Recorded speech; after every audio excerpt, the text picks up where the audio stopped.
ETF index mutual funds నేర్చుకుని stock మార్కెట్లో రాణించాలనుకుంటున్నారా? వెంటనే ఈ నెంబర్కి కాల్ చేయండి. నమస్కారం శ్రీ ఆచార్య అనంతకృష్ణ స్వామి గారు. అవునండి. మణిమంత్ర సబ్జెక్టుకి సంబంధించి మాత్రం ఎప్పటికీ ఒక రెవల్యూషన్ అనే 400 ఎపిసోడ్స్ వరకు చూసాం మనం. ఒక ఎండ వాన చలి అని తేడా లేకుండా మనం ఎపిసోడ్స్ చేసుకుంటూ వెళ్ళిపోతూ ఉంటే ఆడియన్స్ దాన్ని అంత బాగా రిసీవ్ చేసుకున్నారు. ఆల్మోస్ట్ ఒక 4 years జర్నీ మీది నాది. అవునండి. ఆన్ స్క్రీన్ చూసుకుంటే మాత్రం ఏం సాధించాము అని అంటే చాలా సాధించాం. చాలా అందరికీ చాలా సాధించేట్టుగా చేసాం. Thank you sir, thank you so much once again. ఈ వీడియోలో ఏం చెప్తున్నారు? నేను నా జీవితంలో ఒక సత్యాన్ని నమ్ముతానండి. ఓకే, నేను అందరికంటే నెంబర్ 1 ఫస్ట్ పాయింట్. నన్ను మించిన గొప్పవాడు లేడు. నేను గొప్ప ధనవంతుని. నేను ఏదైనా చేయగలను, ఏదైనా సాధించగలను. ఓకే, నేను ఎంతైనా సంపాదించగలను, ఎంతైనా ఖర్చు పెట్టగలను. ఓకే, నేను ఎప్పుడు ఎవరితోని పోను. నాకు నేను ఒంటరిగానే ప్రయాణం చేస్తాను. ఎందుకు ఇవన్నీ చెప్తున్నానంటే, నీ జీవితంలో నువ్వు ఏదైతే నమ్ముతావో అది మాత్రమే సాధ్యమవుతుంది. కాబట్టి ముందు నీకు నువ్వుగా నీ యొక్క సబ్కాన్షియస్ మైండ్కి ఒక కాషన్ ఇవ్వాలి. ఏమనంటే, నేను ఒక గొప్ప వ్యక్తిని, నేను ఒక కారణ జన్ముని, నేను ఇక్కడ భూమి మీద జన్మ తీసుకున్నానంటే నేను ఒక కారణ జన్ముని. అంటే నాకు ఒక కార్యం అనేది అప్పచెప్పబడింది విశ్వం ద్వారా. అది ఎలాంటిది అనేది నీకు సంబంధం లేదు. ఓకేనా? అలా అనుకున్నప్పుడు మాత్రమే నిన్ను ఆ విశ్వం ఒక గొప్ప వ్యక్తిగా తీర్చిదిద్దడం అనేది జరుగుతుంది. అర్థమైందా? మీరు నమ్మనంత మట్టికి మీ అందరిలాగే మీ లైఫ్ కూడా ప్రొద్దున లేవడం, ఏదో పని చేసుకోవడం, వచ్చి తిని పడుకోవడం, ఇంతకంటే మీ జీవితంలో ఎప్పుడు మార్పు రాదు. అర్థమవుతుందా? ఎందుకు మా జీవితంలో మార్పు రావట్లేదంటే, ఏనాడు కూడా నిన్ను నువ్వుగా ఒక గొప్ప వ్యక్తిగా నువ్వు భావించలేదు. అర్థమైందా? ఈ అప్పులతోని సతమతం అవుతూ, ఈ యొక్క కుటుంబ పరిస్థితులను సతమతం అవుతూ, నువ్వు చేసే పని దగ్గర ఆఫీస్ ప్రెమిసెస్లో నువ్వు సతమతం అవుతూ నిన్ను నువ్వు మర్చిపోతున్నావు. ఎప్పుడైతే నువ్వు మర్చిపోయినావో నీలో ఉన్న గొప్పతనం బయటికి రాదు. నువ్వెవరు నీకు తెలియదు కదా. ఫస్ట్ చెప్పేవాడు లేడు. నువ్వెవరు, నువ్వు ఎందుకు ఇక్కడ జన్మ తీసుకున్నావు, నీ జన్మ వెనకాల కారణం ఏంటి, ఒక తల్లి చెప్పగలగాలి, లేకపోతే ఒక ఉపాధ్యాయుడు చెప్పగలగాలి, ఒక గురువు చెప్పగలగాలి. అంత టైం మన దగ్గర ఎక్కడ ఉంది? ఇప్పుడైతే ఇంకా పిల్లలైతే అసలు నేను ఒక చిన్న రీసెంట్లో ఒక వీడియో చూశాను. ఎంత బాధ అనిపించిందంటే, 3 పిల్లలు అట్ట కూర్చున్నారు, సోఫాలో కూర్చున్నారు, అందరి చేతిలో మొబైల్. ఓకే, వాళ్ళ అమ్మ వచ్చింది, ఏమైనా భోంచేద్దాం రండి అంటే కూడా ఈ 3 పిల్లలు ఎవరు కూడా పోవట్లేదు భోజనానికి. నేను మళ్ళీ వస్తాను, మళ్ళీ చేస్తాను, ఆ మొబైల్లోనే కూర్చుండిపోయినారు. ఇప్పుడు తల్లికి పిల్లలకి కాంటాక్ట్ ఎక్కడ ఉంది? ఏదన్నా చెప్పడానికి కానీ గురువుకి శిష్యుడికి కాంటాక్ట్ ఎక్కడ ఉంది? ఎక్కడే శ్రద్ధగా మనం ఒక గురువు దగ్గర విద్య నేర్చుకోవడం కానీ, గురువుని వెళ్ళి కలవడం కానీ, ఈ వయసులో కూడా మేము మా గురువుల దగ్గరికి ఇప్పటికెళ్ళి కలుస్తాం, వాళ్ళతో మాట్లాడతాం. ఎందుకంటే అన్ని పనులు పడేసి పక్కన పడేసి వెళ్ళేసి వాళ్ళ దగ్గర ఒక గంట సేపు కూర్చొని వస్తే మాకు ఒక స్వాంతన. ఇవన్నీ ఇప్పుడు లేవు కదా. కాబట్టి నువ్వేందని వాళ్ళు ఎలా చెప్తారు? అంటే నీతో వాళ్ళతో కాంటాక్టే లేదు. నువ్వు గొప్పవాడు అని ఎలా తెలుస్తుంది?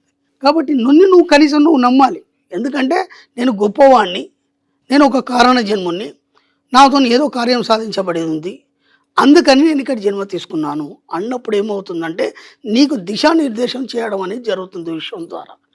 అప్పటి వరకు మీరు మామూలు జీవితాన్ని మీరు గడపగలుగుతారు.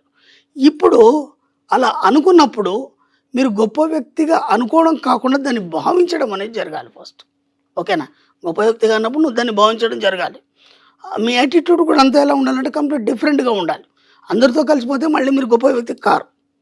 మీకు మీరు ఆలోచించాలి, మీకు మీరుగా ఉన్నతంగా ఎలా జీవించాలి, ఎలా నీ యొక్క యాటిట్యూడ్ని మార్చుకోవాలి, ఎలా సంపాదించాలి. లేదా మీరు ఇప్పుడు మాకు క్లాసులకు ఎంతోమంది వస్తుంటారు, వాళ్ళు ఒక్కొక్కటి చెప్తుంటే నాకు అనిపిస్తుంది కదా, అసలు వీళ్ళేనా అనిపిస్తుంది. స్టార్టింగ్లో వచ్చినప్పుడు వాళ్ళని చూసినప్పుడు, ఇప్పుడు వాళ్ళ స్థాయి ఇంతకుముందు మనం చెప్పుకున్న కాన్షియస్ లెవెల్ పెరిగింది, వాళ్ళ చైతన్య శక్తి స్థాయి పెరిగింది.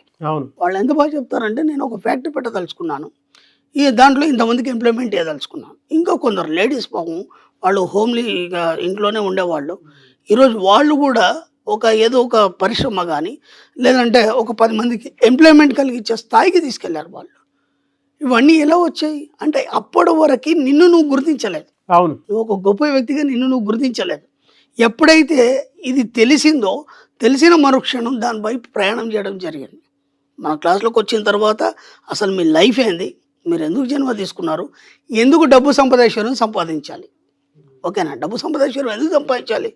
అందరూ సంపాదిస్తారు కదా, మీరెందుకు సంపాదించాలి, దాని వెనుక కారణాలు ఏంటి, దానికోసం మీరు ఏం ప్రయత్నాలు చేయాలి, ఇవన్నీ మనం క్లాస్లో 1 by 1 అన్నీ మనం వివరించినప్పుడు ఏమవుతుందంటే అప్పుడు వాళ్ళల్లో ఉన్న గొప్పతనం అనేది బయటపడుతుంది. అప్పటి వరకు తక్కువ చైతన్య స్థాయిలో ఉన్న వాళ్ళు కూడా ఈరోజు ఎక్కువ చైతన్య స్థాయిలో ఆలోచిస్తూ గొప్ప వాళ్ళుగా మారిపోతున్నారు. కాబట్టి మీకు మీరుగా ఎప్పుడైతే నమ్మరో అంతవరకు మీరు అలాగే ఉంటారు. ఫస్ట్ మిమ్మల్ని మీ సబ్కాన్షియస్ మైండ్ని మీరు నమ్మించడం మొదలు పెట్టండి. మీరు ధనవంతుడు కావాలనుకున్నారా? ఎస్, నేను ఒక గొప్ప ధనవంతుని. Yes, okay. నేను ఒక గొప్ప వ్యక్తిని కావాలనుకున్నారా? ఎస్, నేను ఒక గొప్ప వ్యక్తిని. ఓకే. ఇప్పుడు మన ప్రముఖులు ఎంతోమంది ఉన్నారు, మన సీనియర్లు కానీ లేకపోతే పెద్దవాళ్ళు, గొప్ప గొప్ప వాళ్ళు ఒక్కొక్క సబ్జెక్ట్లో వాళ్ళు అంతంత గొప్ప గొప్ప స్థాయిలో ఉన్నారు. వాళ్ళు ఎందుకు అలా అయ్యారు? వీళ్ళందరూ ఎందుకు ఇలా లేరు? ఇప్పుడు అదే సబ్జెక్ట్ అందరూ చదివిన వాళ్ళు ఉన్నారు కదా, మరి దాంట్లో ఒక్కడే అంత గొప్ప స్థాయికి ఎందుకు వెళ్ళాడు? ఎవరికి రాని ఆలోచన వీళ్ళకే ఎందుకు వచ్చింది?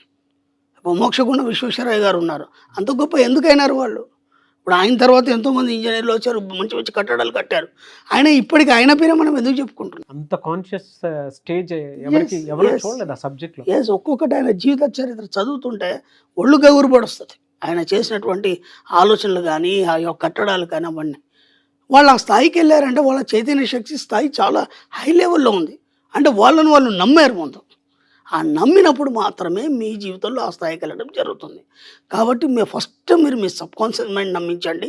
మీరు ఎందుకు జన్మ తీసుకున్నారు? నేను స్టార్టింగ్లో చెప్పాను, నేను చాలా గొప్పవాడిని, నన్ను మించిన గొప్పవాడు లేడు. Yes, okay. అలా మీ యొక్క సబ్కాన్షియస్ మైండ్ మీరు ఎప్పుడు నమ్మిస్తారో పదే ఈ అఫర్మేషన్స్ చేయండి మీరు. ఓకే. మీరు ఊహించండి పదే మీకు ఏం కావాలి, మీ సబ్జెక్ట్లో మీరు ఎంత స్థాయికి వెళ్ళాలి, మీ సబ్జెక్ట్లో మీరు ఎంత స్థాయికి వెళ్ళాలి. ఇక్కడ ఇంకొక కన్ఫ్యూజన్ ఉంది. ఒక స్టూడెంట్ ఉన్నాడు, అతను ఒక సబ్జెక్ట్లో ఉన్నాడు. ఆ సబ్జెక్ట్లో గొప్ప వాళ్ళ గురించి అందరికీ నాకు చెప్తున్నాడు ఆ అబ్బాయి. వాళ్ళ సబ్జెక్ట్లో ఎంత డెప్త్కి వెళ్ళారు, వాళ్ళు ఏమేమి కనిపెట్టారు అదంతా నాకు చెప్తున్నాడు. వాళ్ళ గ్రేట్నెస్ గురించి చెప్తున్నాడు అబ్బాయి. నేనన్నాను, నీ అభిప్రాయం ఏంటి అని అడిగాను. చాలా గొప్ప వాళ్ళు కదండి, చాలా గ్రేట్ కదండి అన్నాడు. నేను ఒక మాట చెప్పాను, ఇప్పుడు నువ్వు వాళ్ళని బేరీజ్ వేసుకున్నావు అనుకో, నువ్వు వాళ్ళలాగా తయారవుతావు. అర్థమైందా? వాళ్ళు గొప్పవాళ్ళు, వాళ్ళకు నమస్కారం చేయి అంతే. వాళ్ళని మించి నీ గొప్పతనం ఏంటి నువ్వు ప్రదర్శించడానికి ప్రయత్నం చేయి. లేకపోతే ఏమవుతుంది, నువ్వు వాళ్ళని మైండ్లో పెట్టుకున్నావు అనుకో, మళ్ళీ యాజిటీస్గా నువ్వు కూడా అలాగే తయారైపోతావు. అర్థమైందా? కాబట్టి మీకంటూ ఒక ప్రత్యేకతను సంతరించుకొని మిమ్మల్ని మించిన గొప్పవారు లేరని చెప్పడంతో పాటు మీకంటూ ఒక ప్రత్యేకతను సంతరించుకున్నప్పుడు మాత్రమే మీరు అందరికంటే భిన్నంగా ఒక గొప్ప స్థాయిలో ఉండడం అనేది జరుగుతుంది. కాబట్టి ముందు మిమ్మల్ని మీరు నమ్మండి. నేను ఎందుకు జన్మించాను, ఈ జన్మ ఎందుకు తీసుకున్నాను, నేను కారణ జన్మని ఎందుకు అయ్యాను, నా వల్ల ఏమవుతుంది, అది విశ్వం నాకు ఎలా అప్పచెప్పింది, దాన్ని నేను ఎలా సక్సెస్ చేయాలి.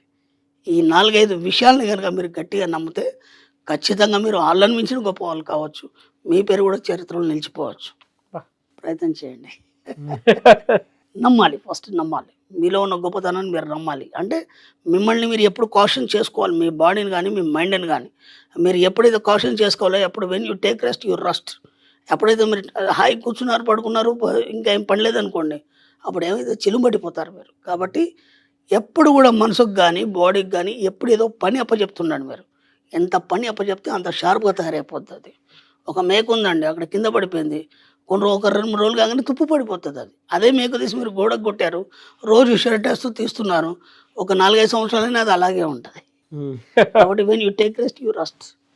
ఎంత వీలైతే అంత మిమ్మల్ని మీరు గొప్ప వాళ్ళుగా నమ్ముతూ 24 గంటలు మీ సబ్కాన్షియస్ మైండ్కి బాడీకి పని చెప్తున్నాడు.